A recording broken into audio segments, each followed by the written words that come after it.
رسول اللہ کا حج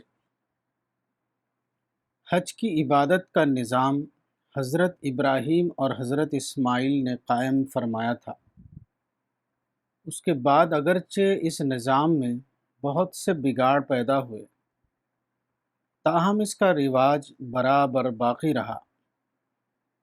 رسول اللہ صلی اللہ علیہ وسلم جب مکے میں پیدا ہوئے تو حج جاہلی رسوم کی آمیزش کے باوجود پوری طرح زندہ تھا۔ رسول اللہ صلی اللہ علیہ وسلم نے کتنی بار حج ادا فرمایا؟ تاریخی اعتبار سے اس سوال کے دو حصے ہیں، ایک ہجرت سے پہلے، دوسرا ہجرت کے بعد۔ ثانی ذکر حصے کے بارے میں ہم کو مکمل معلومات حاصل ہیں، مگر جہاں تک اول الذکر حصے کا معاملہ ہے اس کی بابت قطعی معلومات حاصل نہیں۔ ہجرت کے بعد رسول اللہ صلی اللہ علیہ وسلم نے صرف ایک بار حج کا فریضہ ادا کیا، جس کو عام طور پر حجۃ الوداع کہا جاتا ہے۔ ہجرت سے پہلے آپ مکے میں مقیم تھے۔ روایات سے اتنا ثابت ہوتا ہے کہ مکے کے زمانے قیام میں بھی آپ نے حج کا فریضہ ادا کیا، مگر اس کی قطعی تفصیل نہیں ملتی۔ سنن ترمذی اور ابن ماجہ میں ہے کہ آپ نے ہجرت سے پہلے 2 حج ادا کیے۔ صحیح مسلم میں صرف ایک حج کا ذکر موجود ہے۔ بعض محدثین کا قول ہے کہ آپ اہل مکہ کی عادت کے مطابق ہر سال حج ادا کرتے تھے۔ طبقات ابن سعد کی روایت سے معلوم ہوتا ہے کہ نبوت کے بعد آپ نے ایک حج کے سوا اور کوئی حج ادا نہیں کیا۔ ایک طرف ہجرت سے قبل حج کے بارے میں اتنی کم معلومات ہیں، اور دوسری طرف حجۃ الوداع کے بارے میں اتنی تفصیلی روایات ملتی ہیں کہ اس کے متعلق اول سے آخر تک مکمل ڈائری مرتب کی جا سکتی ہے۔ اس فرق کی وجہ کیا ہے؟ اس کی وجہ زمانے کا فرق ہے۔ ہجرت سے پہلے آپ کی حیثیت ایک ناقابل ذکر شخصیت کی تھی۔ لوگوں کی نظر میں آپ کوئی خاص اہمیت نہیں رکھتے تھے، مگر حجۃ الوداع آپ کی آخری عمر میں اس وقت پیش آیا جب کہ آپ کی حیثیت عرب کے فاتح کی ہو چکی تھی۔ آپ کی زندگی کے 2 دوروں کا یہی فرق ہے جس کی بنا پر آپ کے ابتدائی حج کے واقعات کو تاریخ نے باقاعدہ ریکارڈ نہیں کیا، اور آپ کے آخری حج کو تاریخ نے اتنی تفصیل کے ساتھ ریکارڈ کیا کہ اس کا کوئی چھوٹے سے چھوٹا جز بھی غیر مذکور نہیں۔ روایات کے ذخیرے میں حجۃ الوداع کی جو تفصیلات بکھری ہوئی ہیں ان کو بعض مؤلفین نے یکجا کرنے کی کوشش کی ہے۔ اس سلسلے میں چند کتابوں کے نام یہ ہیں: السیرۃ النبویہ، امام ابو الفداء اسماعیل ابن کثیر; زاد المعاد، علامہ شمس الدین ابن قیم الجوزیہ; شرح المواہب اللدنیہ، علامہ محمد ابن عبد الباقی الزرقانی۔ حجۃ الوداع و جزء عمرات النبی صلی اللہ علیہ وسلم، الشیخ محمد زکریا الکان دہلوی۔ ذیل میں رسول اللہ صلی اللہ علیہ وسلم کے اس حج کا بیان مختصر طور پر نقل کیا جاتا ہے۔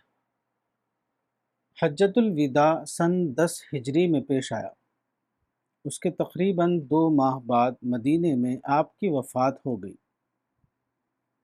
آپ کے اس حج کو حجۃ الوداع اس لیے کہا جاتا ہے کہ آپ نے منا میں اور عرفے کے خطبے میں اس وقت کے اہل ایمان کو وداع کہا تھا، آپ نے فرمایا تھا کہ اس سال کے بعد آئندہ اس جگہ تم سے میری ملاقات نہ ہو سکے گی۔ رسول اللہ صلی اللہ علیہ وسلم کا یہ حج مختلف پہلوؤں سے اہمیت رکھتا تھا، اسی لیے اس کو کئی ناموں سے یاد کیا جاتا ہے، مثلا حجۃ الوداع، حجۃ الاسلام، حجۃ البلاغ، حجۃ الکمال، حجۃ التمام۔ مکہ رمضان سن 8 ہجری میں فتح ہوا۔ رسول اللہ صلی اللہ علیہ وسلم سن 8 اور سن 9 ہجری میں حج کے لیے تشریف نہیں لے گئے، البتہ آپ کی ہدایت کے مطابق سن 9 ہجری میں 300 مسلمانوں کی ایک جماعت نے مدینے سے مکہ جا کر حج ادا کیا۔ اس جماعت کے امیر حضرت ابو بکر صدیق تھے۔ اس حج میں عرب کے مشرکین بھی شریک تھے، مگر سورہ توبہ میں نازل شدہ حکم کے مطابق سن 9 ہجری کے حج میں یہ اعلان کر دیا گیا کہ آئندہ سے کسی مشرک کو حج کرنے کی اجازت نہ ہوگی۔ یہ اعلان حضرت علی نے کیا، بخاری۔ اگلے سال سن 10 ہجری میں رسول اللہ صلی اللہ علیہ وسلم نے حج کا ارادہ فرمایا۔ اسی کے ساتھ تمام قبائل میں اہتمام کے ساتھ اطلاعات بھیج دی گئی تاکہ زیادہ سے زیادہ لوگ آپ کے ساتھ شریک ہو سکیں۔ حضرت ابراہیم اور حضرت اسماعیل کے بعد حج کی عبادت اگرچہ جاری تھی، مگر اس میں بہت سی جاہلی رسمیں شامل ہو گئی تھیں، اس لیے ضروری تھا کہ بڑی تعداد میں لوگ آپ کو حج کے اعمال کرتے ہوئے دیکھ لیں اور آئندہ اسی کے مطابق حج ادا کرتے رہیں۔ اس قسم کے اعمال ہمیشہ دیکھ کر ہی سمجھ میں آتے ہیں، لفظوں میں بتانے سے سمجھ میں نہیں آتے۔ حضرت جابر بن عبداللہ کہتے ہیں کہ میں نے رسول اللہ صلی اللہ علیہ وسلم کو دیکھا، آپ اپنی سواری پر تھے اور رمی جمار کر رہے تھے۔ آپ نے لوگوں کو مخاطب کرتے ہوئے فرمایا کہ لوگو، حج کے طریقے مجھ سے سیکھ لو، شاید اس سال کے بعد میں دوبارہ حج نہ کر سکوں۔ رسول اللہ صلی اللہ علیہ وسلم کے سفر حج کی خبر اطراف ملک میں پھیلی۔ رسول اللہ صلی اللہ علیہ وسلم کے سفر حج کی خبر اطراف ملک میں پھیلی تو لوگ آنا شروع ہوئے، یہاں تک کہ مدینے میں تقریباً 1 لاکھ آدمیوں کا مجمع اکٹھا ہو گیا۔ آپ 25 ذی قعدہ سن 10 ہجری کو مدینے سے روانہ ہوئے۔ راستے میں بھی لوگ اس قافلے میں شریک ہوتے رہے۔ آپ اس طرح مکے کی طرف جا رہے تھے کہ آپ کے چاروں طرف آدمیوں کا ہجوم تھا۔ حضرت جابر کہتے ہیں کہ میری نگاہ جہاں تک جاتی تھی، مجھے ہر طرف انسان ہی انسان دکھائی دیتے تھے۔ مکہ پہنچ کر یہ مجمع تقریباً 1.25 لاکھ ہو گیا۔ رسول اللہ صلی اللہ علیہ وسلم اپنی اس اونٹنی پر سوار تھے جس کا نام قصوہ تھا۔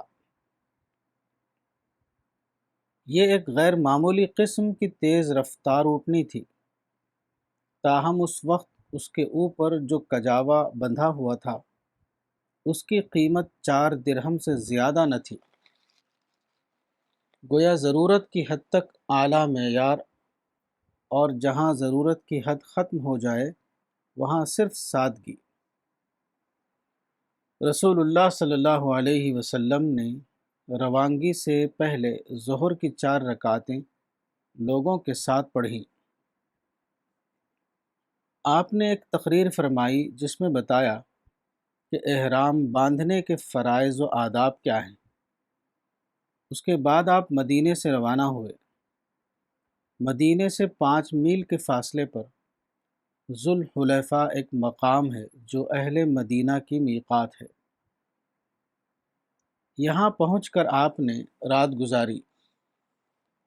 اگلے دن آپ نے غسل کیا، ظہر کی نماز 2 رکعت ادا کی اور حج و عمرہ یعنی قران کا احرام باندھا۔ پھر تلبیہ کہتے ہوئے روانہ ہوئے، لبیک اللہم لبیک، لبیک لا شریک لک لبیک، ان الحمد والنعمت لک والملک لا شریک لک، یعنی حاضر ہوں خدایا میں حاضر ہوں تیرا کوئی شریک نہیں، میں حاضر ہوں تعریف اور نعمت تیرے ہی لیے ہے اور بادشاہی میں تیرا کوئی شریک نہیں۔ اس طرح آپ مدینے سے مکے کی طرف جا رہے تھے۔ راستے میں کوئی ٹیلا ملتا تو اس پر چڑھ کر آپ بلند آواز سے اللہ اکبر، یعنی اللہ سب سے بڑا ہے کہتے، گویا کہ یہاں سے آپ سارے عالم کے سامنے اللہ کی بڑائی کا اعلان کر رہے ہوں۔ آپ 4 ذی الحجہ کو مکہ پہنچے۔ مدینے سے مکے کا سفر 9 دن میں طے ہوا۔ یہ سہ پہر کا وقت تھا۔ آپ چلتے ہوئے حرم میں داخل ہوئے۔ بیت اللہ پر نظر پڑی تو آپ کی زبان مبارک سے نکلا، اللہم زد بیتک ھذا تشریفا و تعظیما و تکریما و محابتا، اے اللہ تو اپنے اس گھر کے شرف اور عظمت اور بزرگی اور ہیبت میں اضافہ فرما۔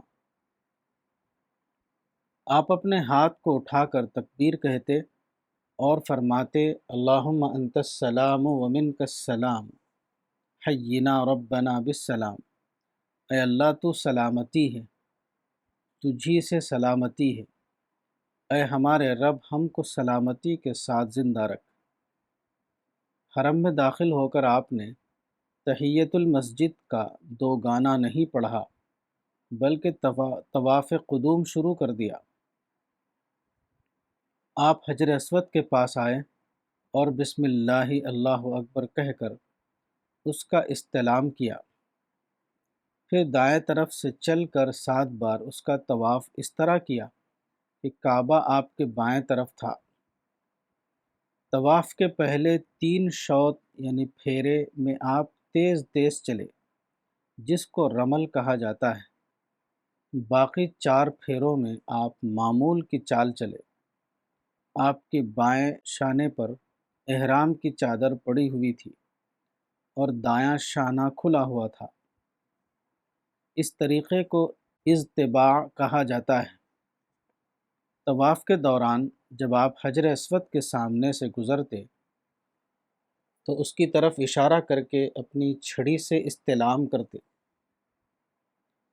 حجر اسود اور رکن یمانی کے درمیان یہ دعا ماثور ہے، ربنا آتنا فی الدنیا حسنۃ وفی الآخرۃ حسنۃ وقنا عذاب النار، یعنی اے ہمارے رب ہمیں دنیا میں بھی بھلائی دے اور آخرت میں بھی بھلائی دے اور ہم کو آگ کے عذاب سے بچا۔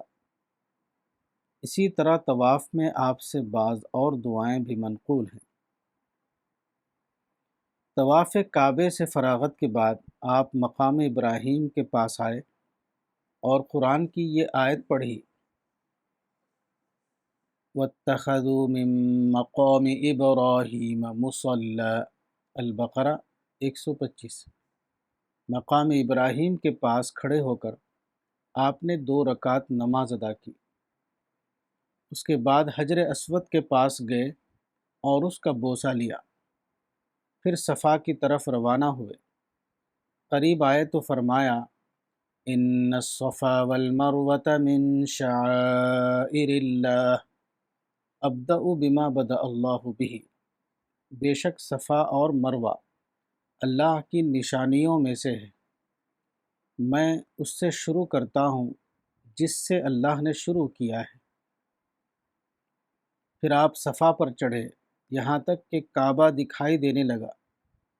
آپ نے قبلے کی طرف متوجہ ہو کر یہ الفاظ کہے، لا الہ الا اللہ وحدہ لا شریک لہ لہ الملک ولہ الحمد وہو علی کل شیء قدیر لا الہ الا اللہ وحدہ انجز وعدہ ونصر عبدہ وہزم الاحزاب وحدہ۔ اللہ کے سوا کوئی الہ نہیں، وہ اکیلا ہے، اس کا کوئی شریک نہیں، اسی کی بادشاہی ہے اور اسی کے لیے ساری تعریف ہے، اور وہ ہر چیز پر قدرت رکھتا ہے۔ اللہ کے سوا کوئی الہ نہیں، وہ اکیلا ہے، اس نے اپنا وعدہ پورا کر دیا، اس نے اپنے بندے کی مدد فرمائی اور تمام گروہوں کو تنہا شکست دی۔ پھر آپ صفا سے اتر کر مروہ کی طرف روانہ ہوئے۔ دونوں پہاڑیوں کے درمیان آپ نے اس طرح سعی فرمائی کہ جب آپ نشیب میں یعنی میلین اخضرین کے درمیان پہنچے تو دوڑنے لگے، نشیب ختم ہوا تو آہستہ چلنے لگے۔ مروہ پہنچ کر آپ اس کے اوپر اتنا چڑھے کہ کعبہ دکھائی دینے لگا۔ یہاں بھی آپ نے تکبیر و تحلیل کی اور دعا مانگی۔ اسی طرح آپ نے صفا و مروہ کے درمیان 7 پھیرے کیے۔ بعض روایات کے مطابق آپ نے ابتدائی چند پھیرے پیروں پر کیے اور بقیہ پھیرے اپنی اونٹنی پر سوار ہو کر۔ آپ نے ایسا غالباً اس لیے کیا کہ دور تک پھیلا ہوا مجمع آپ کے عمل کو بخوبی طور پر دیکھ سکے۔ آپ کا 7واں پھیرا مروہ پر ختم ہوا۔ رسول اللہ صلی اللہ علیہ وسلم 4 ذی الحجہ کو مکے میں مقام ابطح میں اترے تھے۔ یہاں آپ 8 ذی الحجہ تک یعنی 4 دن رہے اور وہیں اپنے ہمراہیوں کے ساتھ قصر کر کے نماز پڑھتے رہے۔ 8 ذی الحجہ کو آپ اپنے تمام اصحاب کے ساتھ منا گئے۔ جاتے وقت کوئی طواف نہیں کیا۔ اس دن ظہر اور عصر اور مغرب اور عشاء کی نمازیں آپ نے منا میں پڑھیں اور رات کو یہیں قیام کیا۔ صبح 9 ذی الحجہ کو سورج نکلنے کے بعد آپ عرفات کی طرف روانہ ہوئے۔ آپ نمیرہ یعنی وادی عرفہ کے ایک خیمے میں اترے۔ صحابہ میں سے کوئی لبیک پکارتا تھا اور کوئی تکبیر کہتا تھا، کوئی ایک دوسرے پر اعتراض نہیں کرتا تھا۔ جب زوال کا وقت آیا تو آپ اپنی اونٹنی پر سوار ہو کر چلے اور میدان عرفہ کے بیچ میں ٹھہرے۔ یہاں موجودہ مسجد نمیرہ کی جگہ اپنی سواری پر بیٹھے ہوئے آپ نے وہ خطبہ دیا جو خطبہ حجۃ الوداع کے نام سے مشہور ہے۔ یہ خطبہ اور دوسرا خطبہ جو آپ نے منا میں دیا وہ متفرق طور پر حدیث کی کتابوں میں مذکور ہیں۔ ان کا مجموعہ اگلے صفحات میں نقل کیا جا رہا ہے۔ یہ جمعہ یعنی 9 ذی الحجہ کا دن تھا۔ جب آپ خطبہ دے چکے تو آپ نے حضرت بلال کو اذان کا حکم دیا۔ انہوں نے اذان دی۔ آپ نے ایک اذان اور 2 اقامت سے ظہر اور عصر کی نماز جمع کر کے 2 رکعت پڑھی۔ یہ جمعہ کی نماز نہیں بلکہ ظہر کی قصر نماز تھی، کیونکہ آپ نے اس میں قرأت بالجہر نہیں کی۔ فرض کے علاوہ اس موقع پر کوئی سنت یا نفل آپ نے نہیں پڑھی۔ نماز سے فارغ ہو کر آپ عرفات کے اس مقام پر آئے جس کو وقوف کی جگہ کہا جاتا ہے۔ یہاں آپ نے اپنے اونٹ پر بیٹھے بیٹھے سورج ڈوبنے تک دعا کی۔ آپ نے فرمایا کہ اس دن کی دعا بہترین دعا ہے۔ اس وقت آپ کس قسم کے ربانی احساسات سے بھرے ہوئے تھے، اس کا اندازہ ان کلمات سے ہوتا ہے جو اس وقت آپ کی زبان سے نکل رہے تھے۔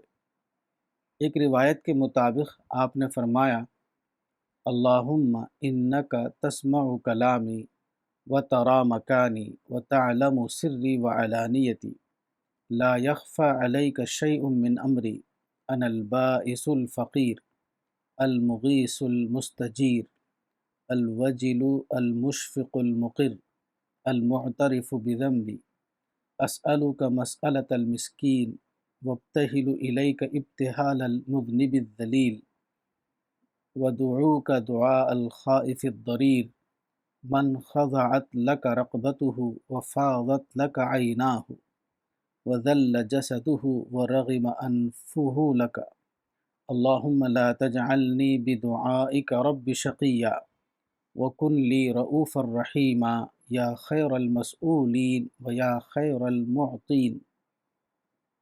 اے اللہ، تو میری بات سن رہا ہے اور تو میری جگہ کو دیکھ رہا ہے، تو میرے چھپے اور کھلے کو جانتا ہے، میری کوئی بات تجھ سے چھپی ہوئی نہیں، میں مصیبت زدہ ہوں، محتاج ہوں، تجھ سے فریادی ہوں، تیری پناہ چاہتا ہوں، پریشان ہوں، خوف زدہ ہوں، اپنے گناہوں کا اقرار و اعتراف کر رہا ہوں، تجھ سے بے کس آدمی کی طرح سوال کر رہا ہوں، اور گنہگار اور حقیر انسان کی طرح تیرے سامنے گڑ گڑا رہا ہوں، اور تجھ سے خوف زدہ اور آفت رسیدہ آدمی کی مانند سوال کرتا ہوں، جیسے وہ شخص جس کی گردن تیرے آگے جھکی ہوئی ہو اور اس کی آنکھیں تیرے لیے بہہ پڑی ہوں اور اس کا جسم تیرے آگے فروتنی کیے ہوئے ہو اور اپنی ناک تیرے سامنے رگڑ رہا ہو۔ اے اللہ، تو مجھے اپنے سے دعا مانگنے میں ناکام نہ رکھ، اور تو میرے حق میں بڑا مہربان نہایت رحم والا بن جا، اے تمام مانگے جانے والوں سے بہتر اور اے سب دینے والوں سے اچھا۔ اس اثناء میں لوگ حج کے مسائل پوچھنے آتے تھے۔ کچھ نجدیوں نے پوچھا کہ حج کیا ہے؟ آپ نے فرمایا کہ الحج عرفہ، یعنی حج عرفات میں ٹہرنے کا نام ہے۔ جو شخص یوم النحر سے پہلے یہاں آ جائے اس کا حج ہو گیا۔ قرآن کی آیت الیوم اکملت لکم دینکم واتممت علیکم نعمتی ورضیت لکم الاسلام دینا، المائدہ 3، یہی عرفہ میں خطبہ حجۃ الوداع کے بعد نازل ہوئی۔ سورج ڈوبنے کے بعد آپ عرفہ سے مزدلفہ کی طرف روانہ ہوئے۔ اسامہ بن زید کو اپنے پیچھے بٹھا لیا۔ راستہ بھر آپ تلبیہ کرتے رہے۔ مزدلفہ پہنچنے تک یہ سلسلہ جاری رہا۔ آپ نے لوگوں کو تیز چلنے سے منع فرمایا۔ آپ نے کہا، السکینہ ایھا الناس، السکینہ ایھا الناس، فإن البر لیس بالایضاء، لوگو سکون اور اطمینان کے ساتھ چلو، دوڑنا کوئی ثواب کی بات نہیں۔ مزدلفہ میں آپ نے حضرت بلال کو اذان کا حکم دیا۔ اذان کے بعد آپ کھڑے ہوئے اور اونٹوں کو بٹھانے اور سامان اتارنے سے پہلے مغرب کی نماز ادا کی۔ اس کے بعد جب لوگوں نے سامان اتار لیا تو آپ نے عشاء کی نماز 2 رکعت ادا فرمائی۔ یہاں بھی آپ نے 1 اذان اور 2 اقامت سے دونوں نمازیں ادا کی۔ فرض کے علاوہ آپ نے کوئی اور نماز نہیں پڑھی۔ اس کے بعد آپ لیٹ گئے اور صبح تک سوئے۔ صبح اٹھ کر فجر کی نماز آپ نے اول وقت پڑھی۔ یہ ذی الحجہ کی 10 تاریخ تھی۔ پھر آپ سواری پر بیٹھے اور مشعر حرام آئے۔ یہاں قبلے کی طرف رخ کر کے دعا اور تضرع کرتے رہے، یہاں تک کہ پوری طرح اجالا ہو گیا۔ سورج نکلنے سے پہلے آپ مزدلفہ سے روانہ ہوئے۔ آپ برابر تلبیہ کرتے رہے۔ فضل ابن عباس آپ کے پیچھے سوار تھے۔ آپ نے ان کو حکم دیا کہ رمی جمار کے لیے یہاں سے 7 کنکریاں چن لیں۔ جب آپ وادی محصر میں پہنچے تو لوگوں سے کہا کہ یہاں سے تیزی سے گزر جاؤ۔ اپنی اونٹنی بھی آپ نے تیز کر دی۔ وادی محصر وہ جگہ ہے جہاں اصحاب فیل پر خدا کا عذاب نازل ہوا تھا۔ آپ چلتے رہے یہاں تک کہ آپ منا پہنچ گئے۔ پھر آپ جمرۃ العقبہ آئے۔ یہاں آپ اس طرح کھڑے ہوئے کہ مکہ آپ کے بائیں طرف تھا اور مینا داہنی طرف۔ آپ نے سواری پر بیٹھے ہوئے سورج نکلنے کے بعد ایک کے بعد ایک 7 کنکریاں ماری، جس کو رمی کہا جاتا ہے۔ ہر کنکری کے ساتھ آپ تکبیر کہتے جاتے تھے۔ رمی جمار کے بعد آپ نے تلبیہ موقوف کیا۔ اس کے بعد آپ مینا واپس ہوئے۔ آپ نے دین کا خلاصہ ان لفظوں میں بیان فرمایا: اعبدوا ربکم وصلوا خمسکم وصوموا شہرکم واطیعوا ذا امرکم تدخلوا جنت ربکم۔ اپنے رب کی عبادت کرو اور 5 وقت کی نماز پڑھو اور رمضان کے مہینہ کا روزہ رکھو اور اپنے صاحب امر کی اطاعت کرو اور اپنے رب کی جنت میں داخل ہو جاؤ۔ مینا میں آپ نے ایک خطبہ دیا۔ یہ اہم خطبہ عرفہ کے خطبے سے مشابہ تھا۔ یہ تکرار غالباً اس لیے تھی کہ جس نے وہاں نہ سنا ہو وہ یہاں سن لے اور اچھی طرح یاد کر لے۔ یہاں آپ نے جن باتوں کا اعلان فرمایا ان میں سے یہ بھی تھا: لا فضل لعربی علی عجمی ولا لعجمی علی عربی ولا لاسود علی احمر ولا لاحمر علی اسود الا بالتقوی۔ مسند احمد عن ابی نضرۃ۔ کسی عربی کو کسی عجمی پر فضیلت نہیں، اور کسی عجمی کو کسی عربی پر فضیلت نہیں، اور کسی کالے کو کسی سرخ پر فضیلت نہیں، اور کسی سرخ کو کسی کالے پر فضیلت نہیں۔ فضیلت کا مدار صرف تقوی پر ہے۔ نیز آپ نے فرمایا: الا ان الشیطان قد ایس ان یعبد فی بلدکم ھذا ابدا ولکن ستکون له طاعۃ فیما تحقرون من اعمالکم فیرضی بہ۔ ترمذی۔ سن لو، شیطان اس سے مایوس ہو گیا ہے کہ اب تمہارے اس شہر میں قیامت تک اس کی پرستش کی جائے، مگر تم ایسے کاموں میں اس کی پیروی کرو گے جس کی تمہاری نظر میں اہمیت نہ ہوگی، اور وہ اس سے راضی ہو جائے گا۔ اس کے بعد آپ مینا میں مقام نحر یعنی قربانی کی جگہ پر گئے۔ یہاں آپ نے 63 اونٹ اپنے ہاتھ سے ذبح کیے۔ آپ کی عمر بھی 63 سال ہوئی۔ اس کے بعد آپ رکے اور حضرت علی سے کہا کہ 100 اونٹ میں جو تعداد باقی ہے اس کو تم پورا کر دو۔ قربانی سے فارغ ہو کر آپ نے معمر ابن عبداللہ حجام کو بلایا اور اپنے بال منڈوائے، جس کو حلق کہا جاتا ہے، اور ناخن کتروائے۔ عورتوں کو آپ نے صرف تقصیر یعنی بال کتروانے کا حکم دیا، مونڈنے سے منع فرمایا۔ اس کے بعد آپ اپنی سواری پر بیٹھ کر مکے کے لیے روانہ ہوئے۔ آپ نے فرمایا کہ قربانی مقام نحر کے علاوہ دوسرے مقامات پر بھی کی جا سکتی ہے۔ قربانی کا گوشت آپ نے تھوڑا سا پکوا کر کھایا اور بقیہ سب خیرات کر دیا۔ آپ نے لوگوں سے کہا کہ قربانی کا گوشت کھاؤ اور کھلاؤ، اور جب تک چاہے اس کو سکھا کر رکھو۔ 10 ذی الحجہ کو آپ مکہ پہنچے۔ یہاں آپ نے ظہر سے پہلے طواف افاضہ کیا، جس کو طواف زیارت بھی کہا جاتا ہے۔ اس طواف میں آپ نے رمل اور استباع نہیں کیا اور نہ سعی کی۔ اس کے بعد آپ زمزم کے کنویں کے پاس آئے اور کھڑے ہو کر زمزم پیا۔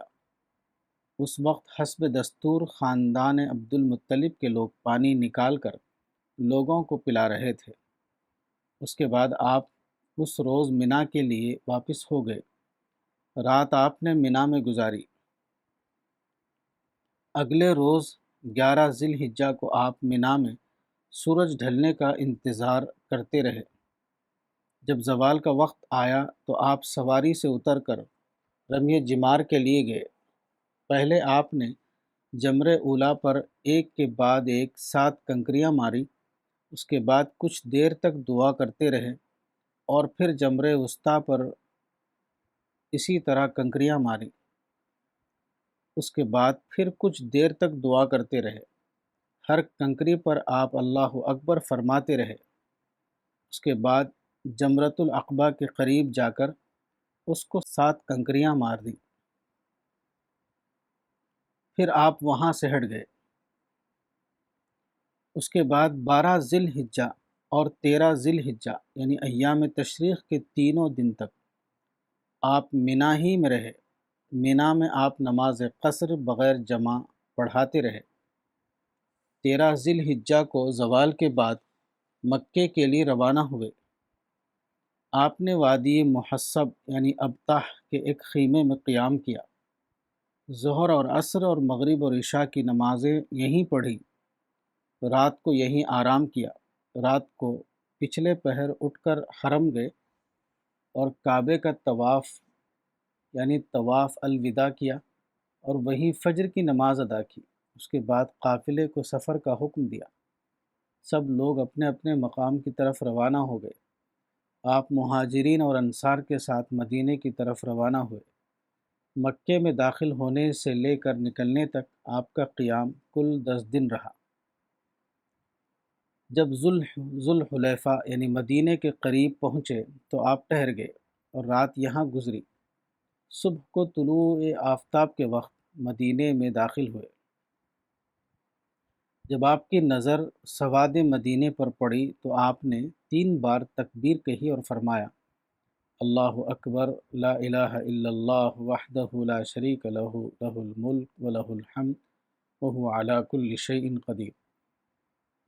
آئبون تائبون عابدون ساجدون لربنا حامدون، صدق اللہ وعدہ ونصر عبدہ وہزم الاحزاب وحدہ۔ اللہ سب سے بڑا ہے، اللہ کے سوا کوئی الہ نہیں، وہ اکیلا ہے، کوئی اس کا شریک نہیں، اسی کی بادشاہی ہے اور اسی کے لیے تعریف ہے اور وہ ہر چیز پر قادر ہے۔ ہم لوٹ رہے ہیں توبہ کرتے ہوئے، عبادت کرتے ہوئے، سجدہ کرتے ہوئے، اپنے رب کی تعریف کرتے ہوئے۔ اللہ نے اپنا وعدہ سچا کیا اور اس نے اپنے بندے کی مدد کی اور اس نے تمام گروہوں کو تنہا شکست دی۔ حضرت اسامہ بن شریک کہتے ہیں کہ مینا میں لوگ رسول اللہ صلی اللہ علیہ وسلم کے پاس آتے تھے۔ کوئی شخص کہتا کہ اے خدا کے رسول، میں نے طواف سے پہلے سعی کر لی۔ کوئی کہتا کہ میں نے رمی جمار سے پہلے حلق کرا لیا۔ کسی نے کہا کہ میں نے پہلے قربانی کی اور اس کے بعد رمی کیا۔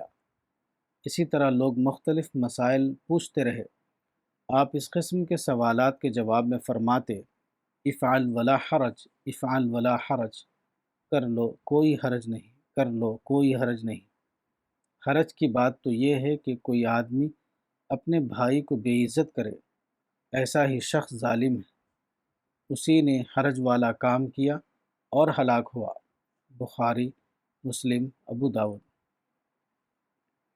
عن اسلمة بن شریک رضی اللہ عنہ قال خرجت مع رسول اللہ صلی اللہ علیہ وسلم حاجا فكان الناس يأتونه فمن قائل یا رسول اللہ سعيت قبل أن أطوف وأخرت شيئا وقدمت شيئا وقدمت شيئا فكان يقول لا حرج إلا على رجل افترض عرض رجل مسلم وهو ظالم فذلك الذي حرج وهلك، اخرجہ ابو داود۔